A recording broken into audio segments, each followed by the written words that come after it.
അഭിലാഷ് എനിക്ക് 30 സെക്കൻഡ് തരൂ, കഷ്ടമാണ് അഭിലാഷ്, 30 സെക്കൻഡ് തരൂ. ഇത് വെച്ചിട്ട് കുറേ ട്രോൾ വീഡിയോസ് വന്നു. അതായിരുന്നു അതിന്റെ ഒരു രസം.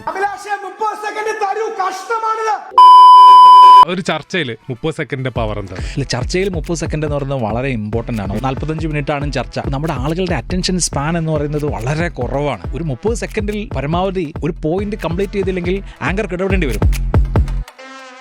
റീസെന്റ് വൈറലായത് ഗോവിന്ദചാമിയെ കിണറ്റിന്ന് പൊക്കിയത് കേരളം കണ്ടത് മാതൃഭൂമി ന്യൂസിലൂടെയാണ്. അവരിപ്പോൾ ഇവിടെയാണ് തപ്പുന്നത്, ആ കെട്ടിടത്തിൽ കിടന്ന് ഇങ്ങനെ പറഞ്ഞുകൊണ്ടിരിക്കുകയാണ്. അപ്പോഴാണ് ഒരു റിപ്പോർട്ടർ പറയുന്നത്, അവിടെ ഞാൻ ഒരു ശബ്ദം കേൾക്കുന്നു, കിട്ടിയെന്ന് തോന്നുന്നു, ഒച്ച കേൾക്കുന്നുണ്ട്, കിട്ടിയെന്നാണ് കരുതുന്നത്. അപ്പോഴാണ് ഞാൻ പറയുന്നത് ഓട്.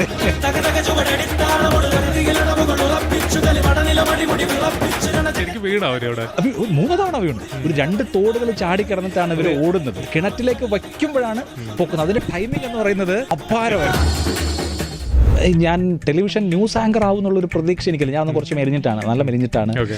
ആ ലുക്ക് അപ്പൊ എങ്ങനെയാണ് ഇപ്പൊ ഞാൻ ആങ്കർ ആവേണ്ടതായിരുന്നില്ല.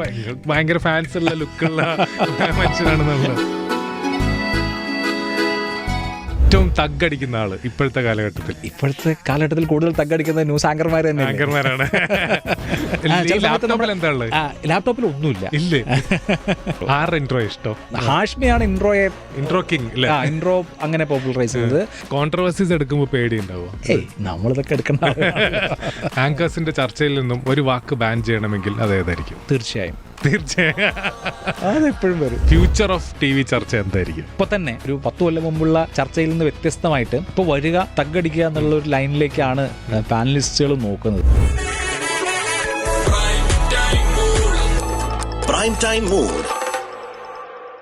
കേരളത്തിന്റെ പ്രൈം ടൈമിനെ ഹിറ്റാക്കി സൂപ്പർ പ്രൈം ടൈം ആക്കുന്ന ആങ്കറാണ് ഇന്നത്തെ നമ്മുടെ ഓണം സ്പെഷ്യൽ പ്രൈം ടൈം മൂഡിൽ എത്തിച്ചേർന്നിട്ടുള്ളത് deputy editor anchor Mathrubhumi news Abhilash. Welcome to club FM. Thank you. ടി വിയിലെ ആങ്കേഴ്സിന്റെ ന്യൂസിന്റെ ഓണം മൂഡ് എന്ന് പറഞ്ഞാൽ എങ്ങനെയാണ് ശരിക്കും? ടി വിയിലെ ആങ്കേഴ്സിനെ സംബന്ധിച്ച് ഇപ്പോൾ ഈവൻ പത്രത്തിനാണെങ്കിൽ പോലും ഓണത്തിന് അവധി ഉണ്ടാവും. പക്ഷേ ആങ്കർമാർക്കോ അല്ലെങ്കിൽ ടെലിവിഷനിലോ അവധിയില്ലല്ലോ. ഇല്ല. അപ്പോൾ ഓഫീസിൽ ഓണം ആഘോഷിക്കുക, അങ്ങനെ കുറേ ഓണം ഓഫീസിൽ ആഘോഷിച്ചു. പിന്നെ ചിലപ്പോഴൊക്കെ ഓണത്തിന് നമ്മളെ റീപ്ലേസ് ചെയ്യാൻ വേറൊരാളുണ്ടെങ്കിൽ ആ ദിവസം ലീവ് എടുത്ത് പോകും. അഭിലാഷ് എന്ന് പറയുമ്പോൾ മലയാളികൾക്ക് ആദ്യം വരുന്ന ഒരു വാക്കുണ്ട്, അഭിലാഷ് എനിക്ക് 30 സെക്കൻഡ് തരൂ, കഷ്ടമാണ് അഭിലാഷ്, 30 സെക്കൻഡ് തരൂ. ഇതാണ് നമ്മുടെ മനസ്സിൽ ആദ്യം വരുന്നത്. അപ്പൊ അന്ന് രാഹുൽ 30 സെക്കൻഡ് കൊടുത്തായിരുന്നോ? ഈ ക്ലിപ്പ് മാത്രം കണ്ടവർക്ക് വേണ്ടിയാണത്. 30 കൂടുതൽ സെക്കൻഡ് കൊടുത്തിട്ടുണ്ട്. ഞാൻ 30 സെക്കൻഡ് തരില്ല എന്ന് പറയുന്നത്, നിങ്ങൾക്ക് ഈ സുപ്രീം കോടതി ചീഫ് ജസ്റ്റിസിനെ അധിക്ഷേപിക്കാൻ 30 സെക്കൻഡ് തൊട്ട് 3 സെക്കൻഡ് പോലും തരില്ല എന്നുള്ളതേ ഉള്ളൂ. ബാക്കി അഭിപ്രായം പറയാൻ 30, 35, 40 സെക്കൻഡ് കൊടുക്കുന്നതിൽ ഒരു വിരോധമില്ല. അന്ന് അത് കഴിഞ്ഞിട്ട് കൊടുത്തായിരുന്നു. പിന്നെ അല്ല, അത് കഴിഞ്ഞിട്ട് പിന്നെയും ഒരുപാട് ചർച്ചകൾ ഉണ്ടായിട്ടുണ്ട്. ഇപ്പോഴും കാണുമ്പോ എന്താ പറയാറ്, രാഹുൽ ഇതൊക്കെ ഒരു സ്പോർട്സ്മാൻ സ്പിരിറ്റിൽ എടുക്കുന്ന ആളാണ്. എന്ന് മാത്രമല്ല, നമുക്കിപ്പോൾ സൂര്യന് താഴെയുള്ള ഏത് വിഷയത്തിലും സംസാരിക്കാൻ പറ്റുന്ന അല്ലെങ്കിൽ അതിലൊക്കെ അഭിപ്രായമുള്ള ആളാണ്. അതുകൊണ്ട് വ്യത്യസ്ത വിഷയങ്ങളിൽ വ്യത്യസ്ത കാഴ്ചപ്പാടുകളുമായിട്ട് ഞങ്ങൾ ഇടയ്ക്കിടയ്ക്ക് ഏറ്റുമുട്ടാറുണ്ട്. എന്തിനും വിളിക്കാമല്ലേ പുള്ളിനെ? അതെ. 30 സെക്കൻഡ് ഒരു ടേണിംഗ് പോയിന്റ് ആയിരുന്നോ?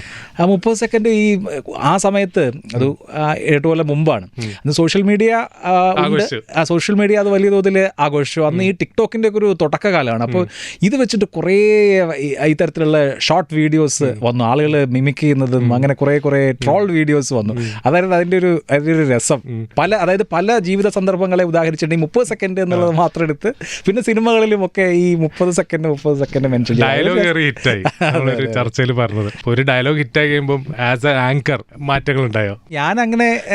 ഞാനായിട്ടൊന്നും മാറ്റിയില്ല. പക്ഷെ അതായത് നമ്മളിപ്പോൾ ഒരു കോളേജിൽ പോകുമ്പോൾ അല്ലെങ്കിൽ നമ്മളൊരു ഫംഗ്ഷന് പോകുമ്പോൾ ഈ നമ്മളെ ഇൻട്രൊഡക്ഷൻ നടത്തുന്ന ആളുകളോ അല്ലെങ്കിൽ ഇത് നമ്മളെ അനൗൺസ് ചെയ്ത് വിളിക്കുന്ന വെൽക്കം ചെയ്യുന്ന ആളുകളോ ഒക്കെ ആദ്യം പറയുന്ന ഡയലോഗ് ഈ 30 സെക്കൻഡ്, നമുക്ക് 30 സെക്കൻഡ് തരാൻ വേണ്ടി ഇത് വന്നിട്ടുണ്ടെന്നൊക്കെ പറഞ്ഞിട്ട് അങ്ങനെ. അതാണ് അതിനകത്ത് വന്ന മാറ്റം. ഒരു ചർച്ചയിൽ 30 സെക്കൻഡിന്റെ പവർ എന്താണ്? ചർച്ചയിൽ 30 സെക്കൻഡ് എന്ന് പറയുന്നത് വളരെ ഇമ്പോർട്ടൻ്റ് ആണ്. ഒന്നാമത് നമ്മളിപ്പോൾ ഒരു 45 മിനിറ്റ് ആണ് ചർച്ച. 1 മണിക്കൂർ ഷോ ആണെങ്കിലും ബാക്കി പരസ്യമോ ഒക്കെ കഴിഞ്ഞാൽ പിന്നെ ബാക്കി ഒരു 45 മിനിറ്റ് ആണല്ലോ. നോക്കൂ, നമ്മുടെ ആളുകളുടെ അറ്റൻഷൻ സ്പാൻ എന്ന് പറയുന്നത് വളരെ കുറവാണ്. അപ്പോൾ നമ്മൾ ഒരു 30 സെക്കൻഡിൽ പരമാവധി ഒരു പോയിന്റ് കംപ്ലീറ്റ് ചെയ്തില്ലെങ്കിൽ ആങ്കർക്ക് ഇടപെടേണ്ടി വരും. അപ്പോൾ അപ്പുറത്തിരിക്കുന്ന പാനലിസ്റ്റ് നിങ്ങൾ എന്നെ തടസ്സപ്പെടുത്തരുത്, അതല്ലെങ്കിൽ ഞാനിത് പറഞ്ഞു തീരട്ടെ എന്ന് പറഞ്ഞാൽ അങ്ങനെ അസക്ഷണവും. ശരിക്കും ഞാൻ പറഞ്ഞത് ഒരു വളരെ കൃത്യമായിട്ട് ഒരു പോയിന്റ് പ്രസന്റ് ചെയ്യാനുള്ള സമയം എന്ന് പറയുന്നത് 30 സെക്കൻഡോ അതിൽ താഴെയൊക്കെയാണ്. അതിനകത്ത് വളരെ കൃത്യമായി പ്രിസൈസ് ആയിട്ട് പറയാൻ കഴിയുന്ന ആളാണ് നല്ല ബെസ്റ്റ് പാനലിസ്റ്റ് എന്ന് പറയുന്നത്. ഓക്കെ, പ്രൈം ടൈം ഡിബേറ്റ് അല്ലെങ്കിൽ ഒരു പ്രൈം ടൈം ഷോ നടക്കുമ്പോൾ അതിൻ്റെ ബാക്ക്ഗ്രൗണ്ടിൽ നടക്കണം എന്താണെന്ന് ആസ് എ കോമൺ മാൻ നമ്മൾ വിചാരിച്ച ഒരു ടീം ഉണ്ടാവും, നമുക്ക് ഇയർ പീസിൽ നമുക്ക് വേണ്ട റിസർച്ച് സാധനങ്ങൾ തരുന്നുണ്ടാവും. ഇങ്ങനെയൊക്കെയാണ് വിചാരിച്ചത്. റീസെൻ്റ്ലിയാണ് ഞാൻ അറിഞ്ഞത് ആങ്കർ ഒറ്റയ്ക്കായിരിക്കും ചിലപ്പോൾ ഷോ മൊത്തം നോക്കുന്നത്, പറയാനുള്ളതൊക്കെ റെഡിയാക്കി വെക്കുന്നത്. ശരിക്കും എങ്ങനെയാണ് ബാക്ക്ഗ്രൗണ്ടിൽ എന്താ നടക്കുന്നത് ഒരു പ്രൈം ടൈം ഡിബേറ്റ് ഷോയുടെ ബാക്ക്ഗ്രൗണ്ടിൽ? ഇപ്പോൾ നമ്മളൊരു പ്രൈം ടൈം ഡിസൈൻ ചെയ്യുന്നത് എങ്ങനെയാണെന്ന് വെച്ചാൽ ആ ദിവസത്തെ ഏറ്റവും പ്രധാനപ്പെട്ട വാർത്ത ആയിരിക്കും അത്. പക്ഷേ ആ പ്രധാനപ്പെട്ട വാർത്ത എപ്പോൾ ഉണ്ടാവുന്നു എന്നുള്ളത് പ്രധാനമാണ്. ചിലപ്പോൾ നമുക്ക് രാവിലെ തന്നെ ഇന്നതായിരിക്കും ഇന്നത്തെ ടോപ്പിക്, ഇന്ന് ജനങ്ങൾക്ക് അറിയാൻ താല്പര്യമുള്ള ടോപ്പിക് ഇതായിരിക്കും എന്ന് തോന്നും. ചിലപ്പോൾ അത് 2 മണിയാവും, ചിലപ്പോൾ 2:30-3 മണി ആയാലും നമുക്ക് ആ വിഷയത്തെ ടോപ്പിക് എന്താണെന്ന് ഡിസൈഡ് ചെയ്യാൻ പറ്റില്ല. 4 മണിയാവും 5 മണിയാവും. അപ്പോൾ നമ്മൾ 4 മണിക്ക് ഒരു ടോപ്പിക് തീരുമാനിച്ചിരിക്കുമ്പോഴായിരിക്കും 5:30-ക്ക് ഒരു വലിയ സംഭവം ഉണ്ടാകുന്നത്. അപ്പോൾ സ്വാഭാവികമായി ആ ദിവസത്തെ അതുവരെയുള്ള ഏറ്റവും പ്രധാനപ്പെട്ട സംഭവമാണല്ലോ നമുക്ക് ഡിബേറ്റ് ചെയ്യേണ്ടത്. ഒന്നാമത്തെ ടാസ്ക് എന്ന് പറയുന്നത് ഏത് വിഷയം ഡിബേറ്റ് ചെയ്യും എന്ന് കണ്ടെത്തലാണ്. അതിൽ നമ്മൾ സജഷൻസ് നമ്മൾ എഡിറ്റോറിയൽ ടീമുമായിട്ടൊന്ന് ഡിസ്കസ് ചെയ്യും. അങ്ങനെയാണ് ഫൈനലൈസ് ചെയ്യുന്നത്. ഇനി ഈ ഡിബേറ്റ് തീരുമാനിച്ചു കഴിഞ്ഞാൽ ഇതിന് അനുയോജ്യരായിട്ടുള്ള ഗസ്റ്റുകളെ വിളിക്കുക എന്നുള്ളതാണ്. അതും ചില മാധ്യമങ്ങളിലൊക്കെ ഗസ്റ്റ് കോർഡിനേറ്റേഴ്സ് ഒക്കെ ഉണ്ട്. നമ്മളൊക്കെ സ്വന്തമായിട്ടാണ് ചെയ്യുന്നത്. അതെ, വേറെ കോർഡിനേറ്റേഴ്സ് ഒന്നുമില്ല. അപ്പോൾ ടോപ്പിക്കായി കഴിഞ്ഞു കഴിഞ്ഞാൽ നമുക്ക് അനുയോജ്യരായ പാനലിസ്റ്റുകൾ, ആ പാനലിസ്റ്റുകളെ നമ്മൾ സെലക്ട് ചെയ്യുന്നു, നമ്മൾ അവരെ വിളിക്കുന്നു. അപ്പോൾ അവർ വിളിച്ചാൽ ഉടനെ അവൈലബിൾ ആവണമെന്നില്ല. ചിലപ്പോൾ 10 കോൾ വിളിക്കുമ്പോഴായിരിക്കും ഒരാൾ അവൈലബിൾ ആയിട്ടുള്ളത്. കാരണം ഇത് ലൈവ് ഷോ ആണല്ലോ, നമ്മുടെ സൗകര്യത്തിന് അവർ ആ സമയത്ത് അവൈലബിൾ ആവണമെന്നില്ലല്ലോ. അപ്പോൾ ഒരു ദിവസം ചിലപ്പോൾ ഒരുപാട് നേരം വിളിച്ചാലേ പാനലിസ്റ്റുകൾ അവൈലബിൾ ആവുകയുള്ളൂ. അപ്പോൾ ഇത് ആയിക്കഴിഞ്ഞാൽ നമുക്കൊരു ഫ്രെയിം വർക്കായി. ഇനി നമ്മൾ ഇത് എന്ത് പ്രസൻറ്റ് ചെയ്യണമെന്ന് നമ്മൾ റിസർച്ച് ചെയ്യണം. അതിന് പിന്നെ ഒരു റിസർച്ചിനുള്ള സമയം, അതൊരു വിഷയം രാവിലെ റെഡി ആവുകയാണെങ്കിൽ നമുക്ക് കുറച്ച് കൂടുതൽ കിട്ടും. ലാസ്റ്റ് മൊമെൻറ്റിലാണ് വിഷയം ഫൈനലൈസ്ഡ് ആവുന്നത് എങ്കിലും നമുക്ക് ഈ റിസർച്ചിനുള്ള ടൈം കുറയും. ഞാൻ ചെയ്യുന്നത് എന്ന് പറഞ്ഞാൽ, ഞാൻ സാധാരണ നിലയ്ക്ക് നമ്മൾ പത്രം വായിച്ചു പോകുമ്പോഴോ അതല്ലെങ്കിൽ എന്തെങ്കിലും ഒരു കാര്യം നോട്ട് ചെയ്ത് പോകുമ്പോഴോ ഒക്കെ ഫോണിൽ ഇങ്ങനെ ക്ലിക്ക് ചെയ്ത് വെക്കും, അല്ലെങ്കിൽ സ്ക്രീൻഷോട്ട് എടുത്ത് വെക്കും. അങ്ങനെ ബാക്കി അപ്പോൾ പിന്നെ ഫോണിൽ കുറേ കാര്യങ്ങൾ, ഇതിൻ്റെ ബേസിക് മെറ്റീരിയൽസ് ഉണ്ടാവുന്ന ഒരു കോൺഫിഡൻസ് നമുക്കുണ്ട്. പിന്നെ നമ്മൾ നോട്ട് ഡൗൺ ചെയ്യും. അത് ഇപ്പോൾ എന്തെങ്കിലുമൊക്കെ സംഭവങ്ങളാണ്, പ്രത്യേകിച്ച് ഒരു ഇവൻറ്റ് നമ്മൾ റിപ്പോർട്ട് ചെയ്യപ്പെടുന്നതിനേക്കാൾ അത് ഇപ്പോൾ ഒരു പ്രസംഗമാണ്, അതല്ലെങ്കിൽ ഒരു സംഗതിയാണ്, നമ്മൾ കേട്ടിട്ട് തന്നെ എഴുതിയെടുക്കുകയാണെങ്കിൽ നമുക്കതിലൊരു ഉറപ്പുണ്ടാവും നമ്മൾ പറയുന്ന കാര്യത്തിൽ. ഇല്ലെങ്കിൽ അപ്പുറത്തിരിക്കുന്നവൻ അങ്ങനെയല്ലല്ലോ അദ്ദേഹം പറഞ്ഞതെന്ന് പറഞ്ഞു കഴിഞ്ഞാൽ അങ്ങനെയല്ലേ എന്ന് നമുക്കൊരു സംശയം വരും. സംശയം ഇല്ലാതിരിക്കാൻ വേണ്ടിയിട്ട് ഇത് കേട്ട് എഴുതിയെടുത്ത് അങ്ങനെ നമ്മളൊരു റിസർച്ചൊക്കെ കഴിഞ്ഞ് ഇപ്പോൾ എനിക്ക് 7:30-ക്കാണ് ഷോ. അപ്പോൾ ഞാനൊരു 6:30 ആകുമ്പോഴത്തേക്കും റെഡിയാവും. ഈ കാര്യം കഴിഞ്ഞു. പിന്നെ ജസ്റ്റ് ഒരു സ്നാക്സൊക്കെ കഴിച്ച് നമ്മൾ മേക്കപ്പ് ഒക്കെ ചെയ്ത് കയറുകയാണ്. ഇതിൽ ബാക്ക്ഗ്രൗണ്ട് സപ്പോർട്ട് വരുന്നത്, നമ്മൾ കയറി കഴിഞ്ഞ് കഴിഞ്ഞാൽ നമുക്ക് PCR ഉണ്ട്, പ്രൊഡക്ഷൻ കൺട്രോൾ റൂം ഉണ്ട്, അവിടെ പ്രൊഡ്യൂസർ ഇന്ന ആളുകൾ റെഡിയാണ്, അവരെ കണക്ട് ചെയ്തിട്ടുണ്ട്. ഓക്കെ, ഇങ്ങനെയുള്ള ഹെൽപ്പാണ് നമുക്ക് പുറത്തുനിന്ന്. കണ്ടന്റുമായി ബന്ധപ്പെട്ട് നമ്മൾ തന്നെയാണ്, അതായത് ആങ്കർ ആരാണോ ആങ്കർ തന്നെയാണ് ചെയ്യേണ്ടത്, മുഴുവൻ കാര്യങ്ങളും ചെയ്യേണ്ടത്. അത് പാനലിസ്റ്റിനെ ഡിസൈഡ് ചെയ്യുന്നത് തൊട്ട് എന്തൊക്കെ കാര്യങ്ങളാണ് ആ ചർച്ചയിൽ വരേണ്ടത് തുടങ്ങിയ മുഴുവൻ കാര്യങ്ങൾ. പിന്നെ ഞാനൊരു ചർച്ച ഇങ്ങനെ അതായത് ആദ്യത്തെ ചോദ്യം ഇത് ചോദിക്കണം അങ്ങനെ പ്ലാൻ ചെയ്ത് പോവാറില്ല. പോകുന്ന പോകും. അതിൻ്റെ കാര്യം എന്ന് വെച്ച് കഴിഞ്ഞാൽ ചിലപ്പോൾ നമ്മൾ അവിടെ ഇരിക്കുന്ന സമയത്ത് ലൈവാണല്ലോ, നമ്മൾ ഉദ്ദേശിക്കുന്ന എല്ലാവരും അവിടെ പ്രസന്റ് ആവണമെന്ന് പോലും ഇല്ല. അപ്പോൾ ആ സമയത്തുള്ള കാര്യങ്ങളാണ്, അല്ലാതെ ചോദ്യങ്ങൾ മുൻകൂട്ടി പ്രിപ്പയർ ചെയ്യാറില്ല. വിഷയങ്ങൾ, പോയിന്റ്സ് മാത്രമേ പ്രിപ്പയർ ചെയ്യാറുള്ളൂ. അപ്പോൾ നമുക്ക് എന്തെങ്കിലും ഒരു സംശയം വന്നാൽ അല്ലെങ്കിൽ ഒരു ചോദ്യം ചോദിക്കണമെന്നുണ്ടെങ്കിൽ അത് തരാനൊരു റിസർച്ച് ടീം എക്സ്ട്രാ ഉണ്ടാവും, നമുക്കിങ്ങനെ പേപ്പറായിട്ട് കൊണ്ട് തരാൻ ഇല്ല. ഇതാണ് നമ്മൾ വിചാരിച്ചിരുന്നത് ഉണ്ടാവുന്നത്. ഇല്ല. ഇപ്പോൾ AI കൂടി വന്നുകൊണ്ട് പണ്ടൊക്കെയാണ് നമ്മൾ ഗൂഗിളിൽ സെർച്ച് ചെയ്യണം. ഇപ്പോൾ ഞാൻ ഗ്രോക്ക് എടുത്തിട്ട് നമുക്ക് കൺഫ്യൂഷൻ വരുന്ന കാര്യങ്ങൾ അപ്പോൾ, അതായത് ഒരാൾ പറഞ്ഞുകൊണ്ടിരിക്കുന്ന സമയത്ത് നോക്കാം. കാരണം ഒരാൾ സംസാരിച്ചുകൊണ്ടിരിക്കുകയാണല്ലോ. അപ്പോൾ അതാണ് ഈ ലാപ്ടോപ്പിൽ ഒന്നുമില്ല. ലാപ്ടോപ്പിൽ സത്യത്തിൽ ഒന്നുമില്ല. ലാപ്ടോപ്പിൽ അതിന് റൺഡൗണൊക്കെ ഉണ്ടാവും. പക്ഷെ നമുക്ക് അതുകൊണ്ട് സത്യത്തിൽ പ്രത്യേകിച്ച് അങ്ങനെ ഒരു എന്താ പറയുക, ചർച്ച നടക്കുന്ന സമയത്ത് പ്രത്യേകിച്ച് അതുകൊണ്ട് ഉപയോഗമൊന്നുമില്ല. ഞാൻ ഫോണിലാണ് നോക്കുക. അപ്പോൾ ചില സമയത്ത് ചില ആൾക്കാർ അങ്ങേര് സംസാരിച്ചുകൊണ്ടിരിക്കുമ്പോൾ ഇടയ്ക്ക് ഇയാൾ എന്തിനാണ് ഫോണിൽ നോക്കുന്നത് എന്ന് ചിലപ്പോൾ തോന്നിയേക്കാം. അപ്പോൾ നമ്മൾ ഈ പറയുന്ന കാര്യങ്ങളിൽ എന്തെങ്കിലും ഒരു കോൺട്രാഡിക്ഷൻ നമുക്ക് തോന്നിയാൽ, പക്ഷെ നമ്മൾ സ്റ്റിൽ നമുക്ക് അറിയുന്ന കാര്യങ്ങളാണെങ്കിൽ അപ്പോൾ തന്നെ റിയാക്ട് ചെയ്യാം. പക്ഷെ ഡൗട്ട്ഫുൾ ആയിട്ടുള്ള എന്തെങ്കിലും കാര്യം ആണെങ്കിൽ നമുക്ക് അപ്പോൾ സെർച്ച് ചെയ്യാം, ലൈവിൽ ചെക്ക് ചെയ്യും. ലാപ്ടോപ്പിൽ മെയിൻ അപ്പോൾ ബ്രാൻഡിങ് ആണ് അതിന്റെ പുറകിൽ. ലാപ്ടോപ്പിന്റെ മെയിൻ പർപ്പസ് ബ്രാൻഡിങ് ആണ്. റീസെന്റ് വൈറലായത് നമ്മുടെ ഗോവിന്ദചാമിയെ കിണറ്റിൽ നിന്ന് പൊക്കിയത് കേരളം കണ്ടത് മാതൃഭൂമി ന്യൂസിലൂടെയാണ്. അപ്പോൾ ക്യാമറ ഓടുന്ന് പറയുമ്പോൾ അഭിലാഷിന്റെ വാക്കുകളൊപ്പം ഓടുന്നുണ്ട്. അപ്പോൾ ഇത് അൺഎക്സ്പെക്റ്റഡ് ആയിരുന്നു, പ്രതീക്ഷിക്കാതിരിക്കുമ്പോൾ ഉണ്ടായ സംഭവമാണ് ആണല്ലോ. ഞാൻ 10 മണിക്ക് വാർത്ത വായിക്കാൻ കയറുമ്പോഴാണ് അവിടെ ഗോവിന്ദചാമിയെ സെർച്ച് ചെയ്തുകൊണ്ടിരിക്കുന്ന, അതായത് സത്യത്തിൽ മാതൃഭൂമിയുടെ റിപ്പോർട്ടർ ഇതിൽ പോകുന്ന വഴിക്ക് ഒരു ആൾക്കൂട്ടം കണ്ടിട്ടാണ് അങ്ങോട്ട് കയറുന്നത് തന്നെ. പിന്നെ അവിടെ അങ്ങ് സെർച്ച് ആരംഭിക്കുകയാണ്. അപ്പോൾ നമ്മുടെ 2 ടീമുണ്ട്, 2 ക്യാമറ ടീം, 2 യൂണിറ്റ് ഉണ്ട്, 2 റിപ്പോർട്ടർമാരുണ്ട്, 2 ക്യാമറ പേഴ്സൺസ് ഉണ്ട്. അപ്പോൾ 2 ദിശയിലായിട്ട് ഇങ്ങനെ നിൽക്കുക. നിൽക്കുകയാണ്. അപ്പോൾ ഇവർ രണ്ടുപേരും ഓൺലൈനിലുണ്ട്. അപ്പോൾ ഞാനിങ്ങനെ ചോദിച്ചുകൊണ്ടിരിക്കുകയാണ്. നമുക്ക് ആ സമയത്ത് ഇത് ശരിക്കും നമ്മൾ ഇറങ്ങി തപ്പണത് പോലെ തന്നെയാണ്. നമ്മൾ വേറൊരു സ്ഥലത്താണ്, ഞാൻ തിരുവനന്തപുരത്തും തെരച്ചിൽ കണ്ണൂരുമാണ് നടക്കുന്നതെങ്കിലും നമ്മൾ ശരിക്കും ആ ഫീൽഡിലുള്ളത് പോലെയാണ്. അപ്പോൾ ഞാൻ ഈ രണ്ടുപേരോടും അവിടെ തപ്പോ ഇവിടെ ഈ പറഞ്ഞ അവരിപ്പോൾ ഇവിടെയാണ് തപ്പുന്നത്, ആ കെട്ടിടത്തിലേക്ക് കടന്ന് ഇങ്ങനെ പറഞ്ഞുകൊണ്ടിരിക്കുകയാണ്. അപ്പോഴാണ് ഒരു റിപ്പോർട്ടർ പറയുന്നത് അവിടെ ഞാൻ ഒരു ശബ്ദം കേൾക്കുന്നു, കിട്ടിയെന്ന് തോന്നുന്നു. അപ്പോഴാണ് ഞാൻ പറയുന്നത് ഓട് അങ്ങനെ പറയുന്നത്. പിന്നെ ശരിക്കും വീണോ അവരവിടെ? 3 തവണ വീണു. അത് കാരണം അത്രയും സ്പീഡിൽ ഓടുകയാണല്ലോ. അതിന്റെ ഒരു ടെറൈൻ എന്ന് പറയുന്നതും അങ്ങനെയാണ്. ഒരു 2 തോടുകൾ ചാടിക്കിടന്നിട്ടാണ് ഇവര് ഓടുന്നത്. അതിലും ക്യാമറമാനാണ് ഷിജിനാണ് ആദ്യം എത്തുന്നത്. വീണ് ഈ പറഞ്ഞ ഇതിനിടയ്ക്ക് വീണ് ഉരുണ്ട് എഴുന്നേറ്റ് വീണ്ടും എണീറ്റ് ഓടിയതാണ്. ക്യാമറ ഓടിക്കുമെന്ന് പറയുന്നത് ആണ്. അപ്പം അവസാനം ശരിക്ക് അതായത് ഫ്രെയിം കറക്റ്റ് ക്യാമറ കിണറ്റിലേക്ക് വയ്ക്കുമ്പോഴാണ് പൊക്കുന്നത്. അതിന്റെ ടൈമിംഗ് എന്ന് പറയുന്നത് അപാരമായിരുന്നു. അതുപോലെ സത്യത്തിൽ അങ്ങനത്തെ ഒരു ടൈമിംഗ് എന്ന് പറയുന്നത് സാധാരണ നടക്കാറില്ല. ആക്സിഡന്റലാണ്, പക്ഷേ അത് ഗംഭീരമായി. അതുകൊണ്ട് മൊത്തത്തിൽ അത് ശരിക്കും നമ്മളൊരു സിനിമയുടെ ക്ലിപ്പ് കാണുന്നത് പോലെ അത് വന്നു. വൈറൽ സംഭവമായി. അപ്പം നമ്മൾ ശരിക്കും അവിടെ നിന്ന് ഓടുക എന്ന് പറയുമ്പോൾ നമ്മൾ അതിന്റെ കൂടെ ഓടുന്നു എന്നുള്ളൊരു പ്രതീതിയിൽ തന്നെയാണ് നിൽക്കുന്നത്. അപ്പോൾ ഈ ഇങ്ങനെ അൺഎക്സ്പെക്റ്റഡ് ആയിട്ടുള്ള സംഭവങ്ങൾ എന്തുവാണേലും ഉണ്ടാവാം. കരിയറിന്റെ ഇടയിലെ മോസ്റ്റ് അൺഎക്സ്പെക്റ്റഡ് സംഭവം എന്താണെന്ന് വെച്ചാൽ ഓർത്തെടുത്ത് പറയാൻ പറ്റുമോ? ഇങ്ങനത്തെ ലൈവിലെ അൺഎക്സ്പെക്റ്റഡ് സംഭവം. ഓക്കെ, ഞാനൊരു ദിവസം ഒരു അമേരിക്കൻ പ്രസിഡന്റായിട്ട് ഡൊണാൾഡ് ട്രംപ് ആദ്യമായിട്ട് തിരഞ്ഞെടുക്കപ്പെട്ടു 2016. അപ്പോൾ നമുക്ക് അമേരിക്കയിലാണെന്ന് ഗസ്റ്റുകളും മറ്റുമൊക്കെ ഉള്ളത്. അപ്പോൾ ഗസ്റ്റുകളൊക്കെ അന്ന് ഈ സൂം ഒക്കെ തുടങ്ങുന്ന സമയമാണ്. സൂമാണോ അതോ സ്കൈപ്പാണോ എന്ന് എനിക്ക് ഓർമ്മയില്ല. കേട്ടോ, നമ്മൾ അവിടെ നിന്നൊക്കെ ഗസ്റ്റുകളെയൊക്കെ തയ്യാറാക്കി വെച്ചിട്ട് അമേരിക്കൻ രാഷ്ട്രീയത്തിൽ ഇനി എന്ത് സംഭവിക്കും എന്ന് ചർച്ച ചെയ്ത് തുടങ്ങി. ഞാൻ ആദ്യത്തെ ചോദ്യം ചോദിച്ചു. ആദ്യത്തെ പാനലിസ്റ്റ് ഉത്തരം പറഞ്ഞു തുടങ്ങുന്നതിനിടെയാണ് ഇന്ത്യൻ പ്രധാനമന്ത്രി ലൈവ് വരുന്നു, നോട്ട് നിരോധിച്ചതായി പ്രഖ്യാപിക്കുന്നു. മൊത്തം മാറി. അപ്പോൾ ആദ്യം നമുക്കിത് നമ്മളൊരു ചർച്ച പ്ലാൻ ചെയ്ത് ഒരുപാട് ഗസ്റ്റിനെയൊക്കെ വിളിച്ച് അമേരിക്കൻ പ്രസിഡന്റ് പുതിയ ആൾ വന്നു എന്നുള്ളത് വലിയ സംഭവമാണല്ലോ. അപ്പോൾ ഇത് ചർച്ച ചെയ്തുകൊണ്ടിരിക്കുന്ന സമയത്താണ് ഇന്ത്യൻ പ്രധാനമന്ത്രി ടെലിവിഷനിൽ വന്നിട്ട് നാളെ മുതൽ അപ്പോൾ നമുക്കിതിൻ്റെ ഫസ്റ്റ് ഇതിൻ്റെ ഇമ്പാക്റ്റ് നാളെ മുതൽ നോട്ട് നിരോധിച്ചാൽ എന്ത് സംഭവിക്കും? നമ്മളത് ആലോചിച്ചെടുക്കാൻ ഒരു 1 മിനിറ്റ് എടുക്കുമല്ലോ.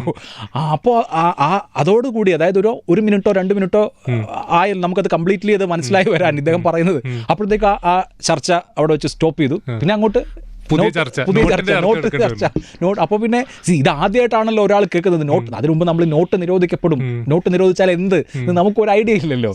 അപ്പോൾ റിപ്പോർട്ടർമാർക്കും ഈ പറയുന്ന സർപ്രൈസ് ഉണ്ട്. പിന്നെ നമ്മൾ ഒന്ന് ആദ്യം എന്താണ് സംഭവം, ഇദ്ദേഹം എന്താണ് പറഞ്ഞതെന്ന് പറയുന്നു. അതിനുശേഷമാണ് പിന്നെ ഒരു 5 മിനിറ്റ് കഴിയുമ്പോഴത്തേക്കാണ് ഓരോ എക്കണോമിസ്റ്റ് അല്ലെങ്കിൽ മറ്റ് ഗസ്റ്റുകളെ ആഡ് ചെയ്ത് അത് എനിക്ക് തോന്നുന്നു മോസ്റ്റ് അൺഎക്സ്പെക്ടഡ്. അങ്ങനെ അത് നോട്ട് നിരോധിക്കുന്നു എനിക്ക് തോന്നുന്നു ഇന്ത്യയിലാരും വിചാരിച്ചിട്ടില്ല. ഈ ഓർത്തെടുത്ത് പറയേണ്ട ചില കാര്യങ്ങളാണ്. ഫസ്റ്റ് ലൈവ് പോയ മൊമെന്റ് ഫസ്റ്റ് ലൈവ് പോയ മൊമെന്റ് ക്രിക്കറ്റ് ആയിരുന്നു. കൃത്യമായി പറഞ്ഞു കഴിഞ്ഞാൽ 2 പാകിസ്ഥാൻ ബൗളർമാരെ ഡോപ്പിങ്ങിന്റെ പേരിൽ ICC അയോഗ്യരാക്കിയ സംഭവം അത് 2008 അതാണ് എൻ്റെ ഫസ്റ്റ് ക്രിക്കറ്റാണ് എൻ്റെ ഫസ്റ്റ് ലൈവ് കണ്ടന്റ് അതായിരുന്നു. അപ്പോൾ എവിടെ നിന്നിട്ട് റിപ്പോർട്ട് ചെയ്യുന്നത്? അത് ന്യൂസ് ഡെസ്കിൽ നിന്നിട്ടാണ് റിപ്പോർട്ട് ചെയ്യുന്നത്. എങ്ങനെ പോയി ഫസ്റ്റ് ലൈവ്? ഇതിൻ്റെ ഒരു പ്രശ്നം എന്താ വെച്ച് കഴിഞ്ഞാൽ ഞാൻ ജോയിൻ ചെയ്ത ഒരാഴ്ചക്കുള്ളിലായിരുന്നത്. അപ്പോൾ ഞാനൊരു ന്യൂസ് ഡെസ്കിലേക്ക് ഒരു 10-ാം തീയതി ജോയിൻ ചെയ്തു. ഇതൊരു 15-16 മറ്റോ ആണ്. എന്ന് പറഞ്ഞാൽ അത്ര എക്സ്പീരിയൻസേ എനിക്കുള്ളൂ. ഇതിനൊരു വാർത്ത വന്നു, അപ്പോൾ ഇത് ലൈവ് ചെയ്യാൻ വേണ്ടി പറഞ്ഞു. ഞാൻ പറഞ്ഞു. അപ്പോൾ അത് കഴിഞ്ഞ് അന്ന് ജോൺ ബ്രിട്ടാസ് ആണ് കൈരളി TV-യുടെ എഡിറ്ററും MD. അപ്പോൾ അദ്ദേഹം ലൈവ് കഴിഞ്ഞിട്ട് എൻ്റെ അടുത്ത് വന്ന് പറഞ്ഞു, നമ്മൾ ലൈവ് നിൽക്കുമ്പോൾ നമ്മൾ ഒരുപാട് മനുഷ്യരോട് സംസാരിക്കണം, കണ്ടുകൊണ്ടിരിക്കുന്ന മുഴുവൻ ആളുകളോട് സംസാരിക്കുകയാണ്. നമ്മൾ അവരോട് സംസാരിക്കുന്നത് ക്യാമറ വഴിയാണ്. അപ്പോൾ ക്യാമറയിൽ നോക്കിയിട്ട് വേണം സംസാരിക്കാൻ. കണ്ണ് ഇങ്ങനെ അങ്ങോട്ടും ഇങ്ങോട്ടും നോക്കരുത്. അപ്പോൾ അവിടെ ചിലപ്പോൾ ഒരു ന്യൂസ് ഡെസ്ക് ആണ്, അവിടെ വേറെ ആൾക്കാർ സംസാരിക്കുന്നത്, അല്ലെങ്കിൽ ചിലപ്പോൾ അവിടെ വേറെ സൗണ്ട് കേൾക്കും. പക്ഷേ ടെലിവിഷനിൽ സംസാരിച്ചുകൊണ്ടിരിക്കുന്ന ആൾ ഇങ്ങനെ അങ്ങോട്ടും ഇങ്ങോട്ടും നോക്കരുത്, കണ്ണ് അങ്ങനെ വെട്ടി പോരുത്. വളരെ ശാന്തമായി നേരെ നിന്ന് ജനങ്ങളെ അഭിമുഖീകരിക്കുന്നത് പോലെ കൂളായിട്ട് ക്യാമറയിൽ നോക്കി സംസാരിക്കണം. വേറെ ഡിസ്ട്രാക്ഷൻസ് അതിൽ നമ്മൾ അങ്ങോട്ടും ഇങ്ങോട്ടും ആയി പോകരുത്. അതായിരുന്നു എൻ്റെ ഫസ്റ്റ് ലൈവ് കഴിഞ്ഞിട്ടുള്ള ഫസ്റ്റ് അഡ്വൈസ്. ഫസ്റ്റ് ഉപദേശം. അതെ. ഫസ്റ്റ് ന്യൂസ് വായിച്ചത് ഞാൻ ഫസ്റ്റ് ലൈവ് കഴിഞ്ഞിട്ട് ഒരാഴ്ച കൂടി കഴിഞ്ഞ്, അത് ജൂലൈ 22 ആണെന്നാണ് എൻ്റെ ഓർമ്മ. 2008 കോളേജിൽ പഠിച്ചുകൊണ്ടിരുന്നപ്പം ട്രിവാൻഡ്രത്ത് ഫ്രണ്ടാണ് പുള്ളിക്ക് അപേക്ഷ കൊടുക്കാൻ നേരത്ത് അഭിലാഷിന്റെ അപേക്ഷ കൊടുക്കുന്നത് ഞാൻ കേട്ടിട്ടുണ്ട്. അതെന്താ വെച്ച് കഴിഞ്ഞാൽ ഞാൻ PGക്ക് പഠിച്ചുകൊണ്ടിരിക്കുന്ന ജേർണലിസ്റ്റാണ് PG പഠിക്കുന്നത്. അപ്പോൾ ജേർണലിസ്റ്റുകളാവണം എന്നാണ് ആഗ്രഹം. അപ്പോൾ അന്ന് ഞാൻ ടെലിവിഷൻ ന്യൂസ് ആങ്കർ ആവുന്നുള്ളൊരു പ്രതീക്ഷ എനിക്കില്ല. ഞാൻ ഒന്ന് കുറച്ച് മെലിഞ്ഞിട്ടാണ്, നല്ല മെലിഞ്ഞിട്ടാണ്. അപ്പം ടെലിവിഷൻ ന്യൂസ് ആങ്കർമാരെ കുറിച്ച് നമുക്കൊരു സങ്കല്പമൊക്കെ ഉണ്ടല്ലോ, ആ ലുക്ക്. അപ്പം ശരിക്കും അങ്ങനെ ഉണ്ടോ എന്ന് ചോദിച്ചാൽ എനിക്കറിയില്ല. പക്ഷേ അങ്ങനെ ഇപ്പം അങ്ങനെയാണ് ഇപ്പം ഞാൻ ആങ്കർ ആവേണ്ടതായിരുന്നില്ല. ഭയങ്കര ഫാൻസ് ഉള്ള ലുക്കുള്ള മനുഷ്യനാണെന്നുള്ളത്. അപ്പോൾ അന്നത്തെ എൻ്റെ ഒരു അപ്പോൾ ഞാൻ ഈ പരസ്യം കണ്ടു. ആക്ച്വലി ഞാൻ പരസ്യം കണ്ടപ്പോൾ ഞാൻ വിചാരിച്ചു ഇത് ടെലിവിഷൻ ആങ്കറിനെ മാത്രം വിളിച്ചിട്ടുള്ള ഒരു കോളാണ്. അപ്പോൾ പിന്നെ ഞാനിതിൽ അപേക്ഷിച്ചാലും കിട്ടാനൊന്നും പോകുന്നില്ല, അപേക്ഷിക്കേണ്ട ഇത് വിചാരിച്ചു, അങ്ങനെ വിട്ടതാണ്. അപ്പോൾ ഞാനൊക്കെ ലൈബ്രറിയിൽ ഇരിക്കുന്ന സമയത്ത് അപ്പോൾ എൻ്റെ ഒരു ഫ്രണ്ട്, അപ്പോൾ അവൻ ട്രിവാൻഡ്രം തന്നെയുള്ള ആളാണ്. അപ്പോൾ ഞാൻ വീട്ടിൽ പോകുന്ന വഴിക്ക് എൻ്റെ അപേക്ഷ കൊടുക്കുന്നുണ്ട്, നിൻ്റെയും കൂടി തന്നേക്കെന്ന് പറഞ്ഞു. ഞാൻ പറഞ്ഞു അതിൻ്റെ ആവശ്യമുണ്ടോ, കൊടുക്കാമെന്ന് പറഞ്ഞു. അപ്പോൾ എൻ്റെ കയ്യിൽ അന്ന് എൻ്റെ ഫോട്ടോഗ്രാഫ് ഇല്ല, അപ്പോൾ പക്ഷേ എൻ്റെ ഹോസ്റ്റൽ റൂമിലുണ്ട്. അപ്പോൾ ഞാൻ അവിടെ ലൈബ്രറിയിൽ തന്നെ എൻ്റെ ഒരു CV പ്രിൻ്റ് എടുത്ത് കൊടുത്തിട്ട് ഹോസ്റ്റലിൽ പോയിട്ട് ഫോട്ടോ എടുത്ത് ഇവനെ എടുത്ത് കൊടുത്തു വിട്ടു. പിന്നെ ഞാനത് മറന്നുപോയി. പിന്നെ അവിടുന്ന് ഈ കോൾ വന്നപ്പോഴാണ് ഇന്റർവ്യൂവിന് പോകണം. ഇന്റർവ്യൂവിന് പോയിട്ട് 2 ഇൻ്റർവ്യൂ ഉണ്ടായിരുന്നു. ആദ്യം ഇൻ്റർവ്യൂ ആയിരുന്നു, പിന്നെ സ്ക്രീൻ ടെസ്റ്റ് ഉണ്ടായിരുന്നു. ഇതൊക്കെ അങ്ങ് പാസ്സായി. പിന്നെ അങ്ങനെ ഇതെല്ലാം നമ്മൾ മുൻകൂട്ടി അങ്ങനെ ഇതുപോലെ ഈ വഴിയിലൂടെ പോകണം എന്ന് വിചാരിച്ചതല്ല, അങ്ങനെയൊക്കെ സംഭവിച്ചതാണ്. ഒരു ചർച്ച പല രീതിയിൽ പോയേക്കാം.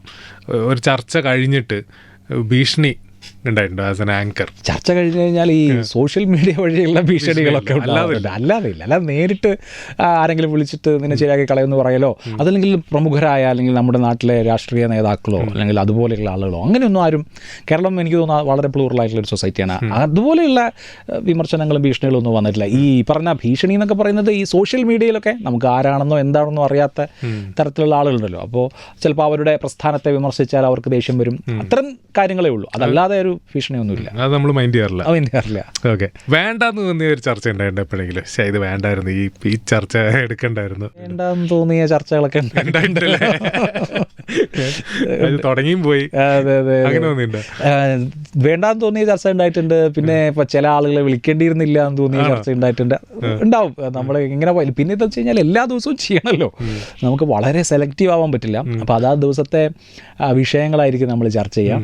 അപ്പം ചില ദിവസങ്ങളിൽ ശരിയാവില്ല, ഒന്നും ചെയ്യാനില്ല. ഇത് ഭയങ്കര കച്ചറടക്കും ചിലപ്പോൾ അങ്ങോട്ടും ഇങ്ങോട്ടും ചർച്ചയിൽ. അപ്പോഴാണ് വിളിക്കണ്ടായിരുന്നു എന്ന് തോന്നുന്നത്? അതോ കച്ചറ നടക്കും ചില സമയത്ത്. പക്ഷേ ചിലപ്പോൾ കച്ചറ ഒരു വിഷയത്തിൻ്റെ ഒരു പ്രാധാന്യം അനുസരിച്ച് ചിലപ്പോൾ നല്ല കച്ചറ ഉണ്ടെങ്കിൽ അതും ആളുകൾക്ക് എൻജോയ് ചെയ്യാൻ പറ്റുന്ന കാര്യമായിരിക്കുമല്ലോ. ഒരു കാര്യമില്ലാത്ത കച്ചറയെ ആളുകൾക്കൊരു ഉറപ്പുണ്ടാക്കുള്ളൂ. അതല്ലാതെ തന്നെ ചിലപ്പോൾ ഇന്നത്തെ ദിവസത്തെ ടോപ്പിക് ഇതായിരുന്നില്ലല്ലോ എന്ന് വിചാരിക്കും. ഇപ്പം ദേഷ്യം വന്ന് എന്ത് ചെയ്യും ആസ് എൻ ആങ്കർ? എപ്പോഴും കൈവിട്ട് ദേഷ്യം വരാറുണ്ട്? ദേഷ്യം വരാറുണ്ട്. ചില സമയത്ത് നമ്മളങ്ങ് ഏറ്റുമുട്ടുമ്പോൾ മനുഷ്യരാണല്ലോ, അപ്പോൾ ചിലപ്പോൾ നമ്മുടെ കയ്യിൽ നിന്ന് പോകും. എന്നാലും ഞാൻ പരമാവധി നിയന്ത്രിക്കാറുണ്ടെന്ന് മാത്രമല്ല, ഇങ്ങോട്ടൊക്കെ ആരോപണങ്ങളൊക്കെ ഉന്നയിച്ചാലും ചിരിച്ച് അല്ലെങ്കിൽ അതിനെ ഒന്ന് ചെറുതാക്കി അല്ലെങ്കിൽ അങ്ങനെയൊക്കെ കൂളാക്കി വിടുക എന്നുള്ളതാണ് എൻ്റെ ഒരു പൊതുവെയുള്ള ഒരു ആഗ്രഹം, രീതി. പക്ഷെ ചിലപ്പോൾ നമ്മുടെ ആങ്കർ അല്ലാതെ ഒരു തർക്കത്തിലേക്ക് അതെ അങ്ങനെയൊക്കെ പോയിട്ടുണ്ട്. ഏറ്റവും തഗ്ഗടിക്കുന്ന ആള് ഇപ്പോഴത്തെ കാലഘട്ടത്തിൽ കൂടുതൽ തഗ്ഗടിക്കുന്ന ന്യൂസ് ആങ്കർമാരാണ്. ഇപ്പൊ അങ്ങോട്ട് തഗ് പ്രിപ്പയർ ചെയ്യോ? ഇല്ല, അത് സ്പോണ്ടേനിയസ് ആണ്. പ്രിപ്പയർ ചെയ്ത് പറഞ്ഞ തഗ് ഒരു കാരണവശാലും വിജയിക്കില്ല, സംഭവം പൊളിഞ്ഞു പോകും. ഈ പ്രൈം ടൈം ചർച്ച ഡിഫൈൻ ചെയ്യാൻ പറഞ്ഞ എന്ത് പറയും? പ്രൈം ടൈം ചർച്ച നമ്മുടെ സമൂഹത്തിൽ നമ്മളൊരു പൊതുമണ്ഡല വ്യവഹാരം എന്നൊക്കെ പറയും, പബ്ലിക് സ്ഫിയർ ഡിസ്കോഴ്സ് ആണ്. ജനങ്ങൾക്ക് അറിയാൻ ആഗ്രഹിക്കുന്ന എല്ലാ വശങ്ങളും ജനങ്ങൾക്ക് ലഭ്യമാകാനുള്ള ഒരു പ്ലാറ്റ്ഫോം. അഭിലാഷ് MLA ആയാൽ? ഞാൻ MLA ആവാൻ ഒരു സാധ്യതയില്ല. കാരണം പൊളിറ്റിക്സ് വഴങ്ങുന്ന, പൊളിറ്റിക്സ് അറിയാത്തതെന്നുള്ളതല്ല.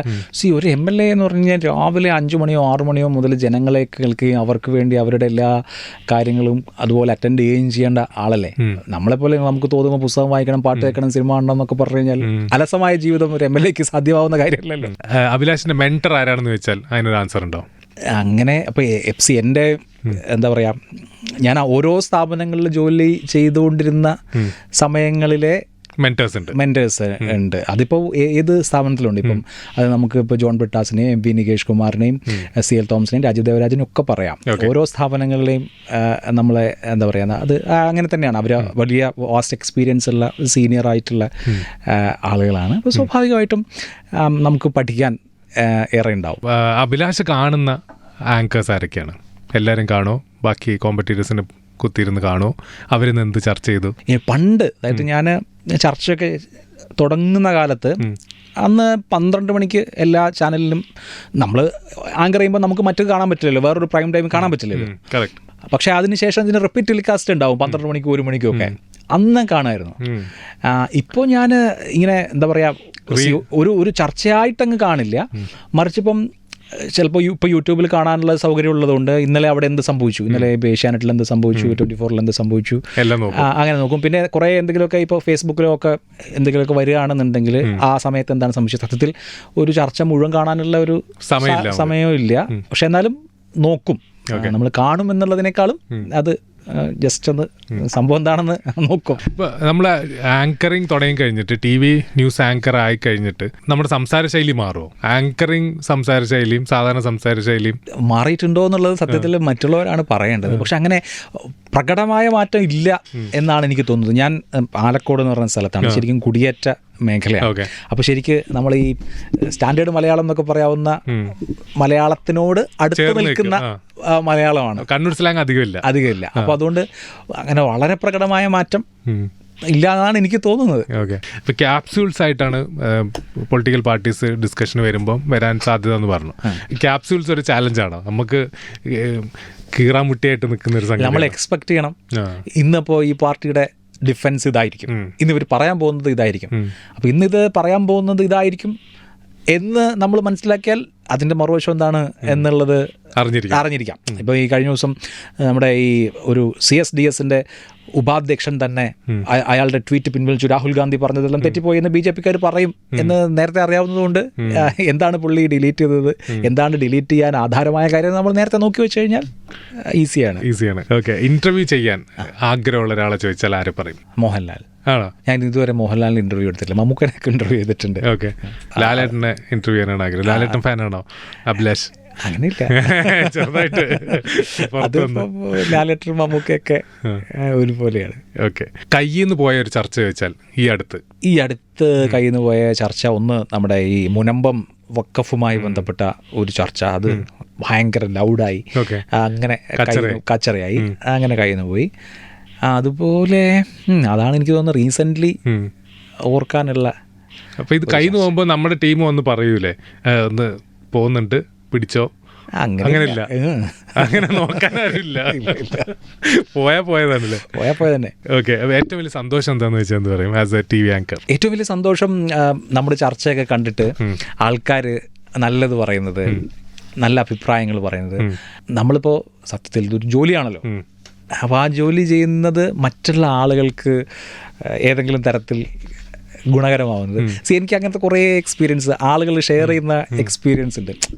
അപ്പോൾ എൻ്റെ ഒരു ഇൻ്റർവ്യൂ എടുത്തിട്ട് എനിക്ക് ഞാൻ വളരെ മൂഡ് ഓഫ് ഒക്കെ ആയിരിക്കുമ്പോൾ ഇത് കാണും, അപ്പോൾ എൻ്റെ മൂഡ് ഓഫ് ഓക്കെ ആവും എന്ന് പറഞ്ഞാൽ അങ്ങനത്തെ കുറേ എക്സ്പീരിയൻസസ് നമ്മൾ പുറത്തിറങ്ങുമ്പം ആളുകൾ ഐഡൻറ്റിഫൈ ചെയ്യും എന്നുള്ളതല്ല, അതൊരു സാധാരണ കാര്യമാണ്. പക്ഷേ വളരെ പേഴ്സണലായിട്ട് ആളുകൾ നമ്മൾ ചെയ്ത കാര്യങ്ങളെ ഒക്കെ പറയും, ഇഷ്ടപ്പെടുകയും അതിനെ ഷെയർ ചെയ്യുകയൊക്കെ ചെയ്യുന്നത് ഭയങ്കര സന്തോഷമാണ്. പല പാർട്ടിക്കാരുണ്ടാവും സാധാരണ ജനങ്ങളിൽ തന്നെ. അപ്പോൾ ഈ ചർച്ച ഇഷ്ടപ്പെടുന്നവരും ഇഷ്ടപ്പെടാത്തവരുണ്ടാവും. ഇന്നലത്തെ ചർച്ച അങ്ങനെ വേണ്ടായിരുന്നു, അങ്ങനത്തെ അനുഭവം, അങ്ങനത്തെ ചോദ്യങ്ങൾ വന്നേക്കാലോ വരാം ആൾക്കാരുടെ.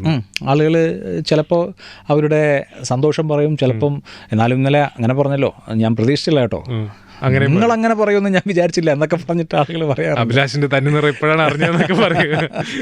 അങ്ങനെയൊക്കെ ചിലപ്പോൾ ആൾക്കാർ. പക്ഷെ എനിക്ക് ഇതുവരെ ആരും അങ്ങനെ നമ്മളോട് മിസ്ബിഹേവ് ചെയ്യുകയോ അല്ലെങ്കിൽ വളരെ രൂക്ഷമായി സംസാരിക്കുകയോ അങ്ങനെ ഞാൻ ചെയ്തിട്ടില്ല കേട്ടോ. ആളുകൾ ചിലപ്പം ഒരു പരിഭവം പറയും, അത്രേ ഉള്ളൂ. എനിക്ക് തോന്നുന്നു നമ്മുടെ നാട്ടിലെ ആളുകൾ ഇപ്പോൾ സോഷ്യൽ മീഡിയയിലൊക്കെ അവർ ചീത്ത വിളിച്ചാലും പെരുമാറുന്ന കാര്യത്തിൽ വളരെ നൈസാണ്, നല്ലതാണെന്ന് എനിക്ക് പേഴ്സണലി തോന്നിയിട്ടുണ്ട്. അല്ലെങ്കിൽ ഇപ്പോൾ നമ്മൾ എല്ലാ ദിവസവും കോൺട്രവേഴ്ഷ്യൽ ആയിട്ടുള്ള സബ്ജക്ട്സ് ഒക്കെ കൈകാര്യം ചെയ്യല്ലേ. ഞാൻ സാധാരണ പബ്ലിക് ട്രാൻസ്പോർട്ടിലും അങ്ങനെ നമ്മൾ സാധാരണ മനുഷ്യൻ പോകുന്ന എല്ലായിടത്തും പോകുന്ന ആളാണ്. അപ്പോൾ ഒത്തിരി ആൾക്കാരെ കാണുന്നുണ്ട്. അവരാരും നമ്മളോട് നീ പോക്രത്തരമാണ് കാണിച്ചതെന്നുള്ള മട്ടിൽ ഇതുവരെയും ബിഹേവ് ചെയ്തിട്ടില്ല. പരിഭവങ്ങളൊക്കെ പറയാറുണ്ട്, അത്രയേ ഉള്ളൂ. കോൺട്രവേഴ്സീസ് എടുക്കുമ്പോൾ പേടി ഉണ്ടാവോ? ഇല്ല, നമ്മളിതൊക്കെ എടുക്കണ്ട. ചിലത് നമ്മൾ പറഞ്ഞു കഴിഞ്ഞിട്ട് പക്ഷെ ഇതിങ്ങനല്ല, എവിടെയാണ് നിൽക്കേണ്ടതെന്നുള്ള കൺഫ്യൂഷൻ വരാറുണ്ട്. ഒന്ന് ഇപ്പോൾ നമുക്കൊരു വിഷയം കിട്ടിക്കഴിഞ്ഞാൽ നമ്മളത് പരമാവധി അതിൻ്റെ ഒരു ബാക്ക്ഗ്രൗണ്ട് ചെക്ക് ചെയ്യുക എന്നുള്ളതാണ് ഫസ്റ്റ് ചെയ്യാം. പക്ഷെ എന്നാലും ചിലപ്പോൾ ആദ്യത്തെ ദിവസം ഇതിൻ്റെ 100% കാര്യങ്ങളും നമുക്ക് അങ്ങനെ തന്നെയാണോ എന്നൊരു കൺഫ്യൂഷൻ ചില സന്ദർഭങ്ങളിൽ വരാം. മിക്കവാറും സന്ദർഭങ്ങളിൽ വരാറില്ല, പക്ഷെ എന്നാൽ പോലും ചില വിഷയങ്ങളിൽ നമുക്ക് അങ്ങനെ സംഭവിക്കാം. അപ്പോൾ നമ്മൾ പൊതുവേ ഒരു എന്താ പറയുക, ഒരു ലെവൽ പ്ലേയിങ് ഫീൽഡ് ഇതിലെ എല്ലാ കക്ഷികൾക്കും ഉറപ്പാക്കി കൊടുക്കുക എന്നുള്ളൊരു ഉത്തരവാദിത്വം കൂടി ആങ്കർക്കുണ്ടല്ലോ. അപ്പോൾ അതനുസരിച്ച് ചെയ്യാറുണ്ട്. പക്ഷെ എന്നാലും ചിലപ്പോൾ നമ്മൾ പറയുന്നത് 100% ശരിയാണോ, അല്ലെങ്കിൽ ഇതിന് വേറൊരു വശം ഉണ്ടാവുമോ എന്നൊരു ആലോചന ഉണ്ടാവാറുണ്ട്. അത് ചർച്ചക്കിടയിൽ വന്നാൽ നമ്മൾ കൺഫ്യൂസിങ് ആവില്ല. അതെ, അത് ചർച്ചക്കിടയിൽ വന്നു കഴിഞ്ഞാൽ നമ്മൾ മൊത്തത്തിൽ അങ്ങോട്ട് നമ്മുടെ ഒരു ഓറിയന്റേഷൻ പോകും. അതെ അതെ. കോമ്പറ്റീഷൻ ഉണ്ടോ ശരിക്കും? പ്രൈം ടൈമിൽ കോമ്പറ്റീഷൻ ഉണ്ടോ? പ്രൈം ടൈമിൽ മാത്രമല്ല, ടെലിവിഷനിൽ കോമ്പറ്റീഷനേ ഉള്ളൂ. നിങ്ങൾ അങ്ങോട്ടും ഇങ്ങോട്ടും വലിക്കാനുള്ള ചരട് വലികൾ, ഒരു സ്ഥലത്ത് കത്തി നിൽക്കുന്ന ആളെ വേറെ ചാനലിലേക്ക് കൊണ്ടുപോകാനുള്ള ആ സിനാരിയോസ് എങ്ങനെയാണ്? അതൊക്കെ എങ്ങനെയാണ് നടക്കണേ? അത് അങ്ങനത്തെ കോമ്പറ്റീഷൻസ് ഉണ്ട്. ആ കോമ്പറ്റീഷൻസും ഉണ്ട്.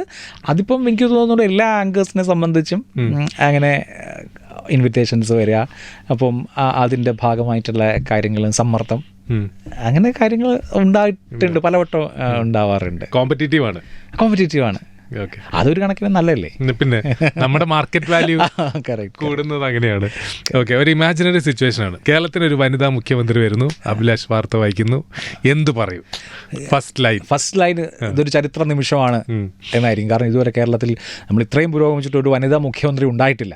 അപ്പോൾ ഇതൊരു ചരിത്ര നിമിഷമാണ്. കേരളത്തിൽ ആദ്യമായി ഒരു വനിതാ മുഖ്യമന്ത്രി സത്യപ്രതിജ്ഞ ചെയ്യാൻ പോവാണ് എന്ന് പറയും. കാരണം പല സന്ദർഭങ്ങളിൽ ഉണ്ടാവാൻ പോയിട്ട് അവസാന നിമിഷം ഇല്ലാതായ കാര്യമാണ്.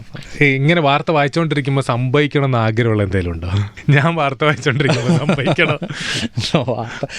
ഞാൻ വാർത്ത വായിച്ചുകൊണ്ടിരിക്കുമ്പം ഇന്ത്യക്ക് ലോകകപ്പ് കിട്ടണമെന്ന് ഞാൻ ആഗ്രഹിച്ചിട്ടുണ്ട്. പക്ഷെ അങ്ങനെ സംഭവിച്ചിട്ടുണ്ട് 2011 world cup. Cricket world cup. അന്ന് എന്താ അടിച്ച്? അത് ആ സമയത്ത് കറക്റ്റായിട്ട് ഞാൻ മറന്നുപോയി, നമ്മൾ ജയിച്ചു എന്നെന്തോ ആണ്. അതുപോലെ എൻ്റെ ഏറ്റവും വലിയ ആഗ്രഹങ്ങളിലൊന്ന് അർജന്റീനയ്ക്ക് സോക്കർ വേൾഡ് കപ്പ് കിട്ടണം എന്നായിരുന്നു. അന്ന് ഞാൻ വാർത്ത വായിച്ചുകൊണ്ടിരിക്കുകയായിരുന്നു, പക്ഷേ ലൈവിലുണ്ടായിരുന്നു. സമയത്ത് ലൈവിലുണ്ടായിരുന്നു വേൾഡ് കപ്പ് അടിച്ചപ്പോൾ. അപ്പം വേൾഡ് കപ്പ് 45 മിനിറ്റ് ഇടവേളയ്ക്ക് അപ്പോൾ ഓണറുണ്ടായിരുന്നു. പിന്നെ ബാക്കി സമയം നമ്മൾ കളി കാണുകയാണല്ലോ. കളി ഇത് അവസാനം ജയിച്ചു എന്ന് ഉറപ്പിച്ച മൊമെന്റിൽ നമ്മൾ പിന്നെ ലൈവിലുണ്ട്. അത് ഒരുപാട് ആഗ്രഹിച്ചായിരുന്നു. ഇത്തരം കാര്യങ്ങളൊക്കെ നമ്മൾ വാർത്ത വായിച്ചുകൊണ്ടിരിക്കുമ്പോൾ സംഭവിക്കണം. നമുക്ക് വലിയ സന്തോഷമായിരിക്കുമല്ലോ. അപ്പോൾ ആ സന്തോഷം, മെസ്സിക്ക് കപ്പ് കിട്ടണം എന്ന് ആഗ്രഹിച്ച ആളാണോ? പിന്നെ തീർച്ചയായിട്ടും വലിയ ആഗ്രഹമായിരുന്നു. ഇവൻ മെസ്സി വരുന്നതിന് മുമ്പേ അർജന്റീനയ്ക്ക് കപ്പ് കിട്ടണം എന്ന് ആഗ്രഹിച്ചിരുന്ന ഒരാളായിരുന്നു. അപ്പോൾ അതുപോലെയുള്ള ഇങ്ങനത്തെയൊക്കെ ഇവന്റ്സിലാണ്. അന്ന് എന്താ പറഞ്ഞേ? മെസ്സി കപ്പടിച്ചപ്പോൾ എന്താ പറഞ്ഞതെന്ന് സത്യത്തിൽ ഞാൻ മറന്നുപോയി. എന്തായാലും വലിയ സന്തോഷത്തിലുള്ള ലോകം കീഴടക്കി എന്ന മട്ടിലുള്ള ഇതൊരു ആഘോഷരാവാണ്. ഈ രാത്രി അവസാനിക്കാൻ പോകുന്നില്ല എന്ന് ഞാൻ 2-3 തവണ പറഞ്ഞു. അതെനിക്ക് ഓർമ്മയുണ്ട്. അടിപൊളി. ഇപ്പൊ ഇൻട്രോ ഭയങ്കര ചർച്ചയിലുള്ള സംഗതിയാണ്. ഇൻട്രോയെ പറ്റി എന്താ പറയാ? ഞാൻ വളരെ അപൂർവമായിട്ട് അങ്ങനെ ഇൻട്രോ പറയാറുള്ളൂ. ആരുടെ ഇൻട്രോ ഇഷ്ടം? ഹാഷ്മിയാണ് ഇൻട്രോ കിങ്. ഇൻട്രോ അങ്ങനെ പോപ്പുലറൈസ് ചെയ്തത് ഹാഷ്മി. അന്ന് മാതൃഭൂമിയിൽ ഇരിക്കുന്ന സമയത്ത് ഹാഷ്മി, മാധു ഒക്കെ ഇൻട്രോ പറയാറുണ്ട്. എനിക്ക് തോന്നുന്നു മാധു ഇപ്പൊ കുറച്ചിട്ടുണ്ടെന്നാലും പറയാറുണ്ട്. ഞാൻ വളരെ അപൂർവമായിട്ട് ഇൻട്രോ പറയാറുള്ളൂ. മറ്റ് ആങ്കർമാർ അങ്ങനെ ഇൻട്രോ പറയാറില്ല എന്നാണ് ഞാൻ എൻ്റെ ഇതുവരെയുള്ള എനിക്ക് തോന്നുന്നു കൈരളിയിലൊക്കെ ആങ്കർമാർ പറയുന്നുണ്ടെന്ന് തോന്നുന്നു. ചർച്ചയിൽ മസ്റ്റ് ആയിട്ട് ഉണ്ടാവേണ്ട ഒരു കാര്യം ചോദിച്ചാൽ, ചർച്ചയിൽ നമ്മൾ നീതി പുലർത്തണം. ഇപ്പം 3-4 പാർട്ടിസിപ്പൻസ് ഉണ്ടാവും. എല്ലാവർക്കും ഒരേപോലെ സമയം കൊടുക്കാൻ പറ്റിക്കൊള്ളണമെന്നില്ല. പക്ഷേ അവരുടെ ഭാഗം, അല്ലെങ്കിൽ അത് അവർക്ക് അതിൻ്റെ റെപ്രസെൻറ്റേഷൻ എന്ന് പറയുന്ന ഒരു സംഗതി ഉണ്ടല്ലോ, അത് അവർക്ക് എയർ ചെയ്യാനുള്ള ഒരു സാഹചര്യം ഉണ്ടാവണം എന്നുള്ളത്. നമ്മൾ അളന്ന് മുറിച്ച് ഒരാൾക്ക് 5 അങ്ങനെ കൊടുക്കാൻ പറ്റിക്കൊള്ളുന്നില്ല. കാരണം ചിലപ്പോൾ ഒരു വിഷയത്തിൻ്റെ റിസീവിംഗ് എൻഡിൽ ഒരു പാർട്ടി ആണെങ്കിൽ നമുക്ക് അവരോട് കുറേ ചോദ്യം ചോദിക്കേണ്ടി വരും, മറ്റുള്ളവർക്ക് സമയം കുറവായിരിക്കും. അതല്ല ഞാൻ പറയുന്നത്. അതിനപ്പുറത്തൊരു നീതി എന്ന് പറയുന്ന സംഗതി ഉണ്ടല്ലോ. ഓക്കെ, ആങ്കേഴ്സിൻ്റെ ചർച്ചയിൽ നിന്നും ഒരു വാക്ക് ബാൻ ചെയ്യണമെങ്കിൽ അതേതായിരിക്കും? തീർച്ചയായും അത് വരാതിരിക്കൂലല്ലേ? അതെപ്പോഴും വരും. അത് നമ്മൾ ഈ പറഞ്ഞതുപോലെ ഒരാൾ പറയുന്നതിന് സ്റ്റോപ്പ് ചെയ്യണം. ഓക്കെ, തീർച്ചയായും എന്നിട്ട് അടുത്ത ആളോട് പോകാൻ വേണ്ടിയിട്ടൊക്കെയാണ്. പക്ഷേ ആ വേർഡായിരിക്കും എനിക്ക് തോന്നുന്നു ഒരു ചർച്ചയിൽ ഏറ്റവും കൂടുതൽ ഉണ്ടാവുക. പകരം എന്ത് പറയും? ഉറപ്പായിട്ട് ഓക്കേന്നോ അല്ലെങ്കിൽ ശരിയെന്നോ. അതിന് അതാണ് ഞാൻ പറഞ്ഞത്, ഏറ്റവും കൂടുതൽ ആൾക്കാർ കേൾക്കുന്ന ആങ്കർ പറയുന്ന സാധനമാണ്. ഫ്യൂച്ചർ ഓഫ് ടി വി ചർച്ച എന്തായിരിക്കും? ഇപ്പൊ തന്നെ ഒരു 10 കൊല്ലം മുമ്പുള്ള ചർച്ചയിൽ നിന്ന് വ്യത്യസ്തമായിട്ട് ഇപ്പൊ വരിക തగ్గടിക്കുക എന്നുള്ള ഒരു ലൈനിലേക്കാണ് പാനലിസ്റ്റുകൾ നോക്കുന്നത്. റീൽസിനുള്ള സാധനം കൊടുക്കുക, പോവുക, അവരുടെ ആളുകൾക്ക് ഇത് പിന്നെ പ്രചരിപ്പിക്കുക എന്നുള്ളതാണ്. അപ്പോൾ എനിക്ക് അത് കുറച്ചും കൂടിയും ഇൻറ്റൻസ് ആവാൻ സാധ്യതയുണ്ട്. ഭാവിയിൽ ശരിക്കും പറഞ്ഞാൽ ടെലിവിഷൻ ഓഡിയൻസിന്, അതായത് ഇപ്പോൾ 45 മിനിറ്റ് അല്ലെങ്കിൽ 1 അവർ എൻഗേജ് ചെയ്യുക എന്നുള്ളതിനപ്പുറത്തൊരു തഗ് അല്ലെങ്കിൽ ഒരു പഞ്ച് ലൈൻ കൊടുക്കുക, ആ പഞ്ച് ലൈൻ ചർച്ചയാവുക എന്നുള്ളതായിരിക്കും. എനിക്ക് തോന്നുന്നു പണ്ട് സമയമെടുത്ത് വിശദീകരിച്ച് പറഞ്ഞിരുന്ന കാര്യങ്ങൾ നമുക്ക് ഇപ്പോൾ ഒരു സെൻറ്റൻസിൽ ഒരു തഗ്ഗാക്കി പറയുക എന്നുള്ളതിലേക്ക് രാഷ്ട്രീയ നേതാക്കൾ മാറുന്നുണ്ട്. ഈ അടുത്ത് വിഷ്ണുനാഥ് എന്നോട് പറഞ്ഞൊരു കാര്യം, പുള്ളി പിന്നെ മുഖ്യമന്ത്രിയെക്കുറിച്ചൊരു 15 മിനിറ്റ് ഉദാഹരണങ്ങൾ നിരത്തി സംസാരിച്ചാൽ അത് എവിടെയും വാർത്തയായിട്ട് പോലും വരത്തില്ല, അല്ലെങ്കിൽ റീലായിട്ട് വരാൻ സാധ്യതയില്ല. മുഖ്യമന്ത്രി ഒരു കൺവിൻസിങ് സ്റ്റാർ ആണ് എന്ന് ഒരു വാചകത്തിൽ പറഞ്ഞു, അത് പക്ഷേ വൈറലായി എന്ന് പറഞ്ഞ പോലെ ഈ തരത്തിലേക്കുള്ള യൂസേജസ് അങ്ങനത്തെ കാര്യങ്ങളൊക്കെ അതെ അതെ അതെ. അപ്പോൾ 15 മിനിറ്റ് എടുത്ത് പറയേണ്ട കാര്യങ്ങളെ ഇതുപോലെയുള്ള വാചകങ്ങളിലേക്കൊക്കെ ചുരുക്കേണ്ടി വരുന്ന കാലത്താണ്. ആളുകളുടെ അറ്റൻഷൻ ടൈം കുറയാണല്ലോ. അപ്പോൾ അതിനെ ഡിസൈൻ ചെയ്യുന്ന വിധത്തിലായിരിക്കും ഇനിയുള്ള വരുംകാല ചർച്ചകളാണ് വിചാരിക്കുന്നത്. ഈ ചർച്ചകളിൽ വന്ന് ഇങ്ങനെ ഭയങ്കര ഫ്രണ്ട്ഷിപ്പ് ഉണ്ടായിട്ടുള്ള ആൾക്കാരുണ്ട്, നേതാക്കന്മാർ. ഒരുപാട് നേതാക്കന്മാർ അങ്ങനെ ഞാൻ അതിനു മുമ്പ് അങ്ങനെ പരിചയപ്പെട്ടിട്ടില്ല. ചർച്ചകളിലൂടെയാണ് മിക്കവാറും ആളുകളോടൊക്കെയുള്ള പരിചയവും ഒക്കെ. പഴയ നേതാക്കളാണെങ്കിലും ഇപ്പോഴുള്ള നേതാക്കളാണെങ്കിലും അങ്ങനെ ഉണ്ട്. ഓക്കെ, ചർച്ചയ്ക്ക് വന്നിരുന്നെങ്കിൽ എന്ന് ആഗ്രഹിക്കുന്ന ആരെങ്കിലും ഉണ്ടോ? ഒരു കാരണവശാലും ചർച്ചയ്ക്ക് വരില്ല, പക്ഷെ ഇവർ വരണം എന്ന് നിങ്ങൾ TV ആങ്കേഴ്സ് ഒക്കെ ആഗ്രഹിക്കുന്ന ഒരാളുണ്ടാവും, അഭിലാഷ് ആഗ്രഹിക്കുന്ന ഒരാളുണ്ടാവും. ഇപ്പോൾ നടക്കുന്ന ഒരു ചർച്ചയിൽ ഇപ്പോൾ മുഖ്യമന്ത്രി പിണറായി വിജയൻ വരികയാണെങ്കിൽ, അല്ലെങ്കിൽ പ്രതിപക്ഷ നേതാവ് വി ഡി സതീശൻ വരികയാണ്. വി ഡി സതീശൻ ഒരു 10 കൊല്ലം മുമ്പ് വരെ ചർച്ചയിൽ വളരെ കൃത്യമായി അല്ലെങ്കിൽ റെഗുലറായി പങ്കെടുക്കുന്ന ആളാണ്. പക്ഷേ ഇപ്പോൾ അദ്ദേഹത്തിൻ്റെ പൊസിഷൻ എന്ന് പറയുന്നത് വളരെ വലുതല്ലേ, അപ്പോൾ വരില്ല. പക്ഷേ ഈ പറയുന്നത് പോലെ, അല്ലെങ്കിൽ നമ്മുടെ ഇപ്പോഴത്തെ KPCC പ്രസിഡന്റ് ചർച്ചയിൽ ഞാൻ സ്ഥിരമായിട്ട് വിളിക്കാറുള്ള ആളായിരുന്നു സണ്ണി ജോസഫ്. ഇപ്പോൾ അദ്ദേഹത്തിൻ്റെ പൊസിഷൻ വലുതായതുകൊണ്ട് സ്വാഭാവികമായിട്ടും അദ്ദേഹത്തിന് വരാൻ പറ്റില്ല. പക്ഷേ ഇപ്പോൾ ഒരു കോൺട്രവേഴ്സി നടക്കുന്ന സമയത്ത് ഇതിൽ ഏറ്റവും ആധികാരികമായി പറയേണ്ട ആളുകൾ തന്നെ ചർച്ചയ്ക്ക് വന്നാൽ നല്ല രസമായിരിക്കും. ചീഫ് മിനിസ്റ്റർ ശരിക്കും ചർച്ചയ്ക്ക് വരണോ? എന്താ അഭിപ്രായം? ചീഫ് മിനിസ്റ്റർ ചർച്ചയ്ക്ക് വന്നില്ലെങ്കിലും നമുക്ക് ഡയറക്റ്റായിട്ട് ചോദ്യങ്ങൾ ചോദിച്ച് അദ്ദേഹം അതിന് ഉത്തരം പറയുന്ന ഒരു സംവിധാനം ഉണ്ടെങ്കിൽ നല്ല രസമായിരിക്കല്ലേ. ഇപ്പം വാർത്താ സമ്മേളനം നടത്തുക എന്നുള്ളതിനപ്പുറത്ത് ചോദ്യങ്ങളെ അഭിമുഖീകരിച്ചാൽ, ഇപ്പം മുഖ്യമന്ത്രി ഇടയ്ക്കിടയ്ക്ക് വാർത്താ സമ്മേളനം നടത്താറുണ്ട്. പുള്ളി അന്നേരം മുഴുവൻ പത്രക്കാരുടെയും ചോദ്യങ്ങളെ അഭിമുഖീകരിക്കാറുണ്ട്. അതല്ലാതെ സിംഗിൾ ഒരു ഷോയിലൊക്കെ വരികയാണെങ്കിൽ പൊളിക്കും. അതാണ് വേണ്ടത്. ഈ കോമൺ മാൻ്റെ തെറ്റിദ്ധാരണകൾ എന്തൊക്കെയാണ് TV ചർച്ചയെ പറ്റി? അങ്ങനെ നിങ്ങൾ ഇപ്പം ഞങ്ങളുടെ RJSന്റെ പറയുകയാണെങ്കിൽ നിങ്ങൾക്ക് കുറച്ചു നേരം സംസാരിച്ചാൽ മതി, പിന്നെ പണിയൊന്നുമില്ലല്ലോ, ഇങ്ങനത്തെ കുറേ തെറ്റിദ്ധാരണകളുണ്ട്. അതിപ്പം എന്നോട് ആൾക്കാരൊക്കെ ചോദിക്കാറുണ്ട്, നിങ്ങൾ വാർത്ത വായിക്കുന്നതല്ലാത്ത സമയത്ത്, വാർത്ത വായിക്കുന്നത് ചിലപ്പോൾ 1 മണിക്കൂർ 2 മണിക്കൂർ ആയിരിക്കും, വാർത്ത വായിക്കാത്ത സമയത്തൊക്കെ മുഴുവൻ വെറുതെ അപ്പോൾ ഈ വാർത്ത ഇത് വായിക്കാനുള്ള സംഭവങ്ങൾ നമ്മളിതിൻ്റെ പ്രിപ്പറേഷൻ, അല്ലെങ്കിൽ ഇതിൻ്റെ ഡിസൈൻ, ഇതുമായി ബന്ധപ്പെട്ട കാര്യങ്ങൾ, ഇതുമായി ബന്ധപ്പെട്ട ആലോചനകൾ, ഇങ്ങനെ ഒരുപാട് കാര്യങ്ങൾ പണിയുണ്ട്. ഇതിൽ എഴുതി കാണിക്കുന്ന ടെക്സ്റ്റ് അടക്കം നമ്മൾ ആണല്ലോ, അല്ലെങ്കിൽ ഇതിൻ്റെ ഗ്രാഫിക് കണ്ടന്റ് എന്തെങ്കിലും വേണമെങ്കിൽ ഇതൊക്കെ നമ്മൾ ഡിസൈഡ് ചെയ്യുക, നമ്മൾ തീരുമാനിക്കുക, നമ്മൾ ആലോചിക്കുകയും ചെയ്യണമല്ലോ. അപ്പോൾ ഇത് യാന്ത്രികമായി വാർത്ത വായിക്കുക എന്ന് പറയുന്ന ജോലിയല്ല, പണിയുണ്ട്. അപ്പോൾ ആളുകളുടെ ഒരു തെറ്റിദ്ധാരണ, നിങ്ങൾ വാർത്ത വായിക്കാത്ത സമയത്തല്ല എന്ത് ചെയ്യും എന്നുള്ളതാണ്. ആ ചോദ്യമാണ് കേട്ടിട്ടുള്ളത്. ഇത് മുഴുവൻ കാണാതെ പഠിച്ചിട്ടാണോ വായിക്കുക? വാർത്താ വായന ടെലിപ്രോംപ്റ്റർ എഴുതി കാണിക്കുന്നതാണ്. നമ്മുടെ ചർച്ചയല്ല, ചർച്ച നമ്മൾ സ്പോണ്ടേനിയസ് ആയിട്ട് പറയുന്ന എക്സ്റ്റംബർ ആയിട്ടുള്ള കാര്യമാണ്. പക്ഷേ ഈ പറഞ്ഞ വാർത്ത അവതരണം എന്ന് പറയുന്നത് ടെലിപ്രോംപ്റ്റർ വെച്ചിട്ടാണ്. അപ്പോൾ ഇത് കാണാതെ പഠിച്ചിട്ടാണ്. അതൊക്കെ കുറച്ചു കാലം മുമ്പായതുകൊണ്ട് ഇപ്പോൾ എനിക്ക് തോന്നുന്നു ആളുകൾക്ക് കുറേ കൂടെയൊക്കെ ടെലിപ്രോംപ്റ്റർ അങ്ങനെയുള്ള കാര്യങ്ങളൊക്കെ അറിയാം, സോഷ്യൽ മീഡിയ ഒക്കെ നല്ല പോപ്പുലർ ആയതുകൊണ്ട്. പിന്നെ പണ്ടൊക്കെ എന്നോട് ചോദിച്ചിട്ടുണ്ട്, നിങ്ങൾ ഒരു വാക്ക് തെറ്റിച്ചു കഴിഞ്ഞാൽ 50 രൂപ വെച്ച് കട്ട് ചെയ്യോ, 2 വാക്ക് തെറ്റിച്ചാൽ 100 രൂപ, അങ്ങനെ ഓരോ വാക്ക് തെറ്റിച്ചു കഴിഞ്ഞാൽ പൈസ അവർ ശമ്പളത്തിൽ നിന്ന് പോവോ? അതാണ് കിട്ടാത്ത വാക്കുകൾ ഉണ്ടായിട്ടുണ്ടോ പ്രോംപ്റ്ററിൽ? തെറ്റിപ്പോയ സംഗതികളുണ്ടോ? എഴുതി വെച്ചത് മാറിപ്പോയിട്ട്? അയ്യോ, അതൊക്കെ എന്ന് പറഞ്ഞാൽ അപ്പം അടിക്കുകയാണല്ലോ നമ്മുടെ ഡെസ്കിൽ നിന്ന്. അത് ചിലപ്പോൾ ഭയങ്കര തെറ്റായിട്ട് വരാം. ഇനിയിപ്പോൾ പ്രോംപ്റ്റർ ഇല്ലാതെ തന്നെ നമ്മൾ പറയുന്ന കാര്യങ്ങൾ തെറ്റിപ്പോവാം. ഞാൻ ഒരു കാര്യം ഓർക്കുന്നത് എന്താ വെച്ച് കഴിഞ്ഞാൽ, പ്രധാനമന്ത്രി ലോക്ക്ഡൗൺ പ്രഖ്യാപിച്ചു മറ്റേ കോവിഡിൻ്റെ സമയത്ത്. അപ്പം അവശ്യ സർവീസുകൾ ഒഴികെയുള്ള ഒരു കാര്യവും ഇനി 21-ാം തീയതി വരെ എത്ര ഡേറ്റ് ഉണ്ടായിരുന്നു, അതുവരെ ഇല്ല. അന്നാണ് ഞാൻ പറയാൻ ഉദ്ദേശിച്ചത്, ഞാൻ അങ്ങനെ പറഞ്ഞത്, ഈ അവശ്യ സർവീസിന് പകരം അനാവശ്യ സർവീസ് എന്നാണ് പറഞ്ഞത്. ഞാനൊട്ടും കേട്ടില്ല. ഞാനതിൽ കോൺഷ്യസ് ആയില്ല. ആ സമയത്ത് വലിയ സംഭവമാണല്ലോ, പ്രധാനമന്ത്രി രാജ്യത്തെ അഭിസംബോധന ചെയ്യുന്നു, ഞാനത് പിന്നെ ടെലിവിഷനിൽ ഇദ്ദേഹത്തിൻ്റെ കഴിഞ്ഞപാട് പറയുന്നു. പക്ഷെ പിന്നീട് ആൾക്കാർ ഇത് കട്ട് ചെയ്ത് ട്രോളാക്കുമ്പോഴാണ് അനാവശ്യ സർവീസോ, അതെന്ത് സാധനം ഇറങ്ങി. ഇപ്പൊ എന്ത് പറഞ്ഞാലും ഇറങ്ങും. അതെ. Thank you so much Abhilash bhai.